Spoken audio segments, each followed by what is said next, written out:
நண்பர்கள் அனைவருக்கும் வணக்கம். 55வது பாடல் லாவோட்ஸ் உடையது. தௌ தி ஜிங். குழந்தையை போன்றது வெளி டோ. குழந்தையை போன்றது டோ அப்படின்னு வச்சுக்கலாம். He who is harmony with the toe is like a newborn child. Its bone are soft, its muscle are weak, but its grip is powerful. It doesn't know about the union of male and female, yet its penis can stand erect, so intense in its vital power. It can scream its head off all day, yet it never becomes hoarse, so complete in its harmony. The master's power is like this. He lets all things come and go effortlessly, without desire. He never expects results, thus he is never disappointed. Thus his spirit never grows old.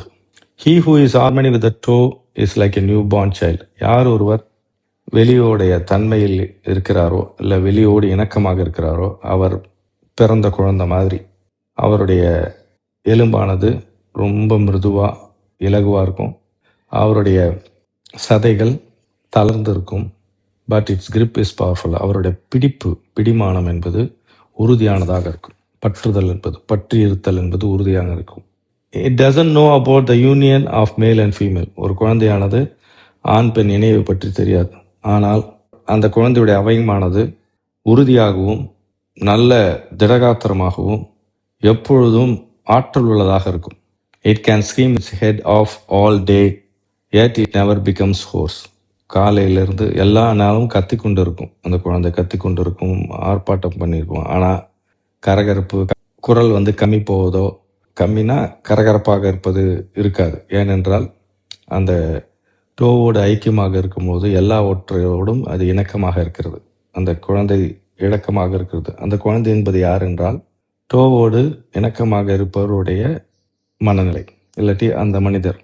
எந்த மனிதர் டோவோடு இணக்கமாக இருக்கிறாரோ, இசைந்து இருக்கிறாரோ, இணைந்து இயைந்து இருக்கிறாரோ அவர் குழந்தைத்தனமாக இருப்பார். அவருக்கான லட்சணங்கள்லாம் உறுதியானதாக இருக்கும். எல்லா அவயங்களும் எப்பொழுதும் எல்லாவற்றிலும் ஈடுபாடோடு இருப்பார். ஆனால் எந்த விதமான டயர்ட்னஸ்ன்னு சொல்கிற ஆற்றல் வரையும் இருக்காது. குரல் கத்திக்கொண்டு ஆர்ப்பாட்டம் பண்ணி குதூகலகமாக இருப்பார். ஆனால் குரல் கம்மி இருக்காது, கரகரப்பாக இருக்காது. இதே போன்றவர் தான் நம்முடைய குருவானவர். The master's power is like this. He lets all things come and go effortlessly without desire. குருவானவர் இதே போல் குழந்தைத்தனமாக தான் இருப்பார், குழந்தை மாதிரி தான் இருப்பார். அவர் நிகழ்ச்சிகள் வருவதும் போவதும், நடப்புகள் நடப்பதும் முடிவதும் இருக்கும். அவருக்கு எந்த விதமான எதிர்பார்ப்பும் இல்லாமல் இருப்பதால் அவர் எல்லா காரியத்தையும் இலகுவாக செய்கிறார். செய்தல் என்றதே இல்லாமல் செய்யாமல் செய்கிறார். He never expects results. அவர் விளைவுகளை எதிர்பார்த்து எதையும் செய்வதில்லை, செயலாக மட்டும் இருக்கிறார்.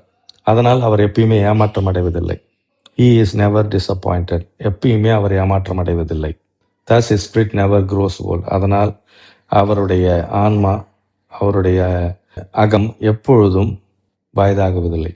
Spirit never grows old. அவருக்கு மூப்பு என்பது இந்த ஆற்றலுக்கு, இந்த உடலுக்கு அல்லது அந்த ஆன்மாவுக்கு கிடையாது. அவருடைய ஆன்மாவுக்கு எந்த விதமான தளர்வும் மூப்பும் வயதும் இல்லை.